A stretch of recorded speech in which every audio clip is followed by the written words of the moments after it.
Olá, meu nome é Giovana e esse é mais um quadro Pioneiros de Luz. Hoje nós temos a honra de conhecer a história com o pastor José Clodoaldo Barbosa. Ele vai contar um pouco sobre a sua trajetória e o ministério. Pastor, seja muito bem-vindo, é uma honra ter o senhor aqui. Nós queremos saber primeiro o nome completo, a data, o local de nascimento. Muito bem. Bom, primeiramente eu quero expressar a minha gratidão pela oportunidade, pelo convite de estar aqui com vocês para partilhar da minha história. Meu nome completo é José Clodoaldo Barbosa. Eu nasci aqui na cidade de Ibiraci, interior de Minas Gerais, bem na divisa aqui do estado de São Paulo, pertinho de Franca. Nasci no dia 20 de agosto de 1946. Qual o nome dos seus pais? O senhor tem irmãos? Tenho. Meu pai é Reginaldo Plácido Barbosa, minha mãe Floripes Alves Barbosa. Nós somos uma família de 5 irmãos. Eu sou o filho mais velho, depois veio Dário Xavier Barbosa, depois veio Zilda Barbosa, depois veio Magda Clóvis de Alencar Barbosa e Magda Barbosa. Pastor, onde o senhor passou a sua infância? Como foi? A minha infância eu passei na cidade de Ibiraci, uma cidade pequena, na divisa com o estado de São Paulo, mas me criei na cidade de Franca, São Paulo. E pastor, como foi o seu processo de conversão, né? Como a mensagem adventista chegou à sua família? A minha família é uma família de tradição católica por parte da minha mãe. E por parte do meu pai era espírita. Eu sou o primeiro adventista na família. E quando tinha 17 anos de idade, o meu sonho era trabalhar numa oficina mecânica. Na realidade, no primeiro dia que cheguei na oficina mecânica, o dono da oficina tomou um choque da bobina. E aí nunca mais voltei na oficina. E comecei a trabalhar numa loja de calçados, na cidade de Franca. Esse rapaz era adventista, eu não sabia o que era o adventismo. E comecei a trabalhar. Quando foi na sexta-feira, ele disse: olha, amanhã eu não trabalho, você não precisa vir. Eu tentei argumentar com ele, dizendo: olha, eu já sei os preços dos calçados, se você quiser eu posso vir, sem problema nenhum. Ele disse: não, segunda-feira eu digo para você por que nós fechamos aqui no sábado. E aí aquele final de semana passei com muita curiosidade. Quando foi segunda-feira, eu cheguei, a primeira coisa que ele disse, ele pegou uma Bíblia e disse: olha, eu não trabalho no sábado por isso aqui. E abriu exatamente no livro de Êxodo, capítulo 20. E leu para mim os 10 mandamentos. A partir daquele dia, nunca mais deixei de guardar o sábado. Foi a minha... Quantos anos o senhor tinha? Não sei. Eu tinha 17 para 18 anos de idade. Então, a partir desse momento, só o senhor que se tornou adventista, quando que foi o batismo? O meu batismo aconteceu no dia 10 de janeiro de 1965, na cidade de Igarapava, bem pertinho do Triângulo Mineiro. Igarapava, no estado de São Paulo. Era um distrito grande, mas a minha família se opôs demais. Enfrentei muitas lutas, muitas dificuldades. Para vocês terem uma noção, nós morávamos no interior de Minas Gerais e tínhamos por costume de comer com gordura de porco. E quando eu cheguei em casa, tomei a decisão: não vou comer mais com gordura de porco, o que eu vou fazer? Eu cheguei em casa e disse para minha mãe: mãe, eu não vou comer mais com gordura de porco. Meu pai, que era um indivíduo assim, extremamente sistemático, disse: olha, isso é problema seu. A comida vai estar pronta, vai estar aqui na mesa. Se você quiser comer, você come. Se você não quiser comer, isso é problema seu. E aí fiquei naquele dilema. Naquele momento Deus me deu uma luz. Eu fui ao mercado, comprei uma latinha de óleo e cheguei em casa com a latinha debaixo do braço e disse para minha mãe: mãe, posso fazer minha comida separada? E sabe como é o espírito de mãe, né? A minha mãe disse: pode, filho. E aí todo mundo estava comendo, eu ia para a beira do fogão fazer a minha comida. Isso foi por uns 2 ou 3 meses.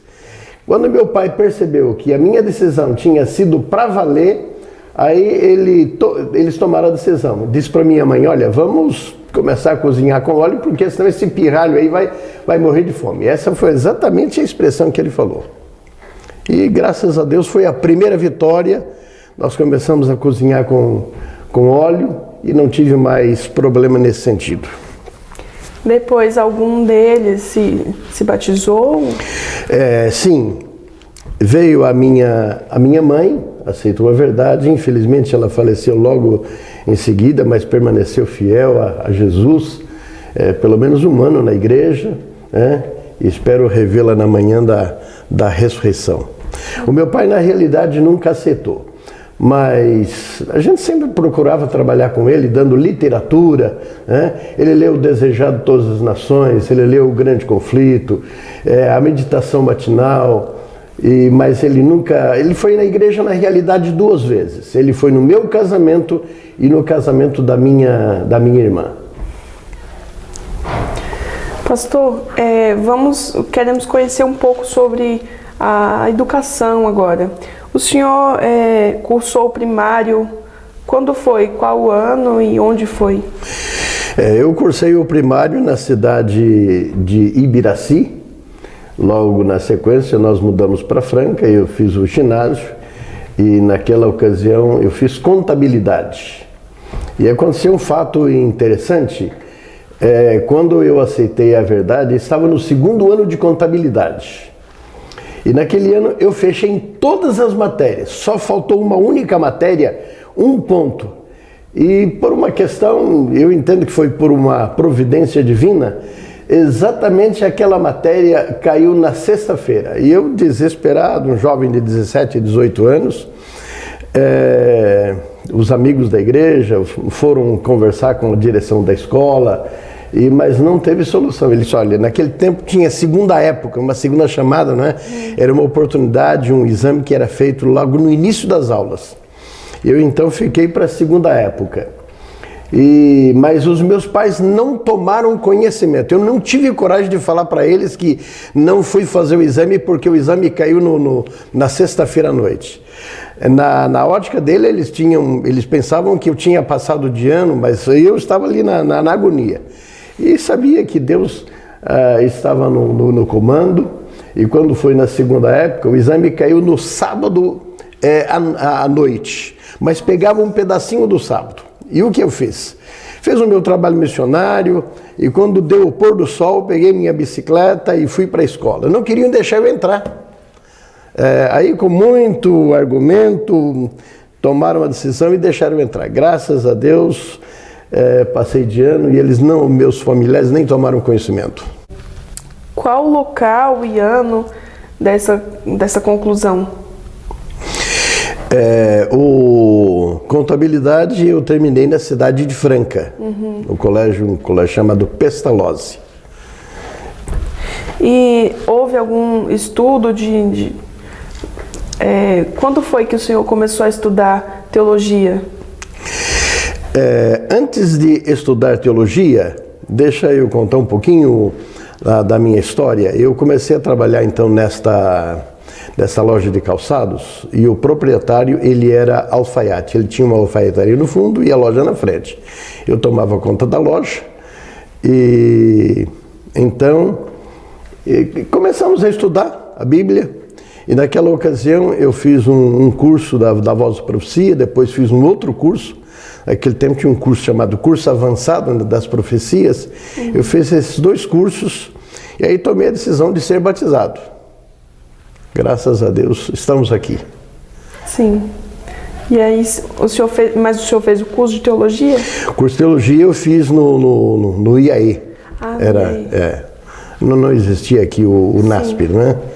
Foi no IAE. Qual ano que foi? Terminei no ano de 1964 e comecei a trabalhar no dia 2 de fevereiro de 1975. Alguma vez o senhor pensou assim, quero ser um pastor? Na realidade, logo que eu aceitei a verdade, fui batizado, eu já comecei a alimentar este sonho, né? Comecei a alimentar esse sonho. Aí fui para São Paulo, mas na realidade não tive condições, isso foi em 68, não tive condições porque não tinha apoio em casa, era difícil, era complicado, né? E não tinha estrutura financeira para isso. E o que aconteceu? Aí eu fui em 68, não tive condições de continuar, voltei, mas alimentando o sonho, né? Alimentando o sonho. Na ocasião, aí eu estava trabalhando já numa indústria de sapato, de calçados, e fui tomar conta de uma loja, né, que vendia no atacado. E aí comecei a trabalhar, foi em 69, e no ano de 70 comecei o curso teológico. E pastor, o senhor teve alguma formação depois do curso teológico? Eu fiz o mestrado, comecei lá no IAE São Paulo e depois fui transferido aqui para o UNASP, campus Engenheiro Coelho, e finalizei aqui o curso de mestrado. Que bênção. Em teologia. Foi que ano isso mesmo? Isso foi em 80, parece que 84, por aí, 84, 85, 86, não me lembro mais. Certo. E pastor, vamos falar um pouco sobre como o senhor conheceu a sua esposa? Minha esposa eu conheci na igreja do Brooklyn Paulista, em São Paulo. Na realidade, eu estava já voltando e um amigo me convidou para assistir um culto na igreja do Brooklyn. E eu a encontrei no portão da igreja, né? Isso foi em 68. Nós começamos a corresponder e graças a Deus deu tudo certo. Deus estava preparando o caminho para nós. Que bênção. E quantos filhos vocês têm? Eu tenho 3. Wesley Nogueira Barbosa, William Nogueira Barbosa e Welber Nogueira Barbosa. Certo. Pastor, como a sua esposa contribuiu com o senhor no ministério? Bom, ela sempre trabalhou com as crianças, né, no departamento infantil. Era diretora e a paixão dela era trabalhar com as crianças. Depois, posteriormente, ela ajudou também no clube de aventureiros como conselheira. Isso mais já no finalzinho, já próximo da nossa aposentadoria, da jubilação. Quando e para onde foi o primeiro chamado do senhor? Em 1975 havia escassez de teologandos. Hoje é diferente. Sim. Hoje sobra teologandos. Naquela época sobrava chamados. Eu, na realidade, tive 3 chamados. Um chamado para Baixo Amazonas, um para a Missão Mato Grossense e uma consulta para a Missão Costa Norte, com sede em Fortaleza. E como o chamado da Missão Mato Grossense chegou primeiro, esse foi o que eu aceitei. E começamos a trabalhar no distrito de Três Lagoas, no Mato Grosso do Sul. E quem chamou o senhor? Era algo que o senhor esperava? Na realidade, quem chamou foi um pastor chamado Ataliba Rufo. Foi ele que chamou. O senhor esperava esse chamado assim já? Olha, para dizer a verdade, eu nunca tive essa preocupação, porque sabia que minha vida estava sendo direcionada por Deus. Isso veio de forma espontânea, de forma natural. Nunca tive aquela ansiedade, quem que vai chamar. As coisas aconteceram num clima de naturalidade e sabia que Deus estava no comando da nossa vida. Pode fazer um breve histórico sobre as igrejas que o senhor passou, as localidades? Eu comecei o meu ministério em 2 de fevereiro de 1975, na cidade de Três Lagoas. Permaneci ali por 2 anos, fui transferido para Dourados, também no Mato Grosso do Sul. Ali fiquei mais 2 anos e aí fui transferido para Campo Grande, uma grande igreja, acho que é a maior igreja do campo, a igreja do bairro Amambaí. Só que eu fiquei apenas um mês de férias, mais um mês, e me levaram de volta para Dourados. Me levaram de volta. Aí fiquei mais um ano, de lá voltei para Campo Grande, pastoreei a igreja central de Campo Grande por 2 anos, depois fui transferido para um distrito, o distrito do Pênfigo, né? Eram 3 igrejas. Fiquei apenas 6 meses quando recebi um chamado da União Norte Brasileira para ser departamental em Porto Velho, na missão Amazônia Ocidental. Uhum. E, pastor, quantos anos foram de ministério ao todo? Foram 36 anos e meio de ministério. De Porto Velho fui transferido para Manaus, fiquei 3 anos, aliás 4 anos em Manaus. De lá fui transferido para São Luís, mais 3 anos. Aí voltei para Porto Velho como presidente, fiquei 6 anos e meio. De Porto Velho fui transferido para Belém do Pará, e é onde eu concluí meu ministério. Fiquei 12 anos e meio na Secretaria da União Norte Brasileira. Isso foi em que ano? Eu jubilei no ano de 2010. Como Deus usou o senhor para contribuir para a obra, a pregação do Evangelho? Olha, eu passei por vários departamentos da igreja.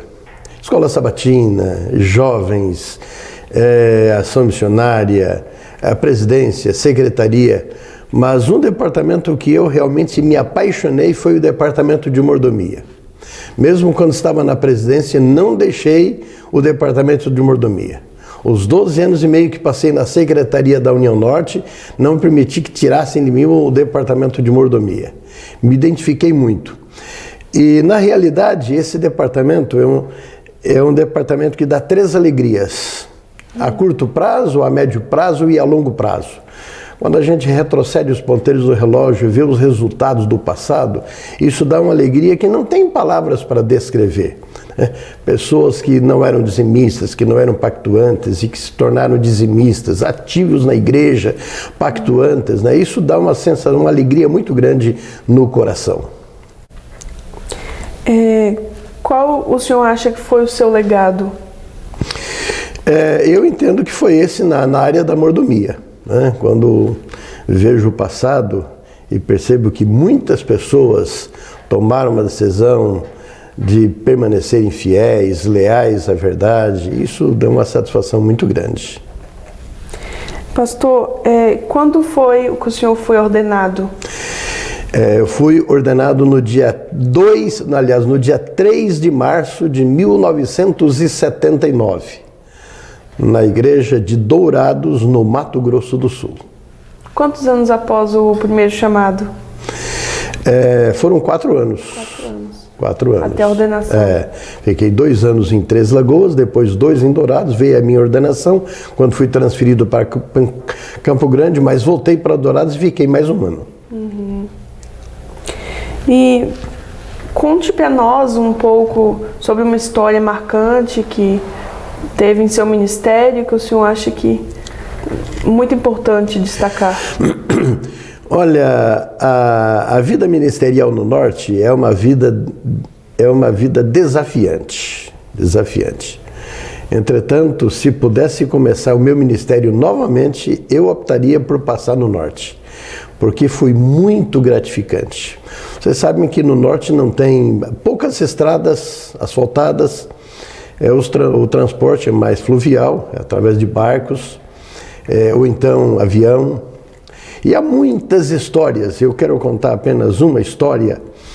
Nós estávamos indo para uma campal de Maués, com o pastor José Carlos Bezerra. E no Rio Amazonas veio uma tempestade inesperada. E no Rio Amazonas, quando isso acontece, todos os barcos menores, eles vão para a praia ou então encostar, porque é realmente um perigo. E nós não tínhamos, porque aquilo pegou a gente de surpresa, né? Uhum. Então, nós passamos ali e eu subi até o convés da embarcação. Lá estava o pastor pilotando o barco, né? E aquelas ondas gigantescas eram tão grandes que veio água lá em cima. Eu pensei que naquele momento seria um desastre, né? Mas estava confiante que Deus tinha um plano para todos nós. E curioso que quando isto aconteceu, nós começamos a cantar um hino, né, muito interessante, não me lembro mais, mas que falava sobre a embarcação, que Deus estava no comando, né? E logo em seguida passou aquela tempestade. E o interessante é que quando passou a tempestade, o motor da embarcação apagou. Sem mais, sem menos, apagou. Se o motor tivesse apagado, naquele tumulto, seguramente nós estaríamos naufragando, né? Aquilo foi realmente uma providência divina. Isso marcou muito o meu ministério. Pastor, o senhor teve alguém que ajudou o senhor a alcançar os objetivos? Olha, quando eu estava fazendo teologia, a gente sempre espelha em alguém, não é? Uhum.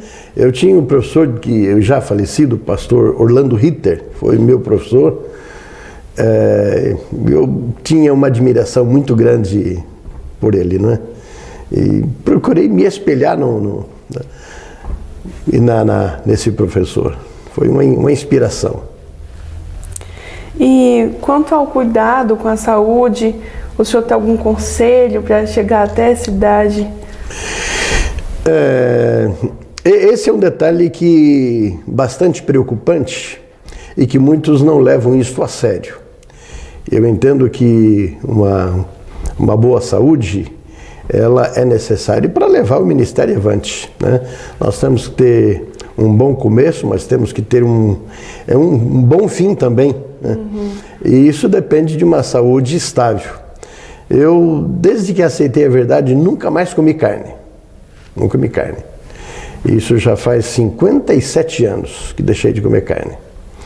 E aí, nessa área a gente sempre tem que crescer, não é? Uhum. Sempre tem que crescer. Nós nunca podemos dizer, olha, cheguei lá. Sempre temos que, hoje melhor que ontem, amanhã melhor que hoje, né? Não, a gente foi, à medida que o tempo foi avançando, eliminando refrigerantes, né? E tem muita coisa para fazer ainda? Seguramente tem, né? Mas a gente vai caminhando com a graça de Deus. Sim. E qual o seu verso preferido da Bíblia? Eu gosto muito do livro de Colossenses. E se você permite, eu gostaria de ler um texto da minha preferência. Esse texto me ajudou bastante. Colossenses, o capítulo 2, e o verso 6 e 7. Eu gosto desse texto porque o apóstolo Paulo, ele demonstra aqui o seu profundo interesse pelo bem-estar da igreja cristã. Ele fala aqui da igreja dos Colossenses, fala da igreja de Laodiceia, né? E ele amplia até aqueles que não tiveram o privilégio de ter um contato especial com o apóstolo Paulo, ele menciona nesse texto. Então está aqui, Filipenses, aqui agora vem Colossenses, capítulo 2. A partir do verso 1, mas eu gostaria de destacar o verso 6 e o verso 7. Para mim, esses dois textos é uma inspiração e me ajudou muito no ministério. Eles assim, ora, como recebestes a Cristo Jesus, o Senhor, assim andai nele. Esse texto fala de perseverança. Não adianta termos uma boa iniciativa se não tem uma boa continuativa e uma boa terminativa. Temos que começar, continuar e terminar. Eu sempre digo quando encontro algum teologando, aqui é uma região que tem muita carona, não é? Sim. Quando encontro com alguns, eles dizem, olha, estou fazendo teologia, eu sempre digo, olha, é muito bom começar, mas o melhor é terminar. Melhor é terminar. E se você quer terminar bem, é joelho no chão, espírito de oração, e só partir para o abraço. Então o apóstolo Paulo está dizendo aqui, ora, como recebestes a Cristo, o Senhor, assim andai nele. Com a mesma disposição, o mesmo amor, então com o mesmo carinho, nós devemos continuar. Nele radicados, em Cristo enraizados, nele sobreedificados e confirmados na fé, tal como fostes instruídos, crescendo em ações de graça. Então nós somos firmados na verdade, mas nós precisamos ser confirmados na verdade. E isso só acontece quando nós estudamos diariamente, separamos tempo de qualidade para estudar a Bíblia, a Palavra de Deus, comungar com Ele, né? É assim que nós vamos crescendo, estruturando a nossa vida espiritual. Amém. Pastor, quais as suas palavras finais para deixar para quem está nos assistindo? Muito bem. Permanecer fiel, leal. Apocalipse capítulo 2, verso 10 diz: ser fiel até a morte e dar-te-ei a coroa da vida. Esse texto é muito interessante porque ele diz que a nossa fidelidade deve ser até a morte. Nós não morremos ainda. Então o tempo é de integridade, de fidelidade, de amor à verdade. E nós não podemos ficar na arquibancada batendo palmas para resultados de outros. Nós temos que descer na arena, temos que participar, dar estudos bíblicos, visitação. É assim que nós vamos ajudando outros e nós estamos sendo ajudados também. Amém. Pastor, foi um prazer ter o senhor aqui nesta conversa e conhecer um pouco sobre a atuação de Deus no seu ministério. Amém. Que Deus abençoe a todos nós. Amém. Até a volta do Senhor Jesus. Amém. Um abraço.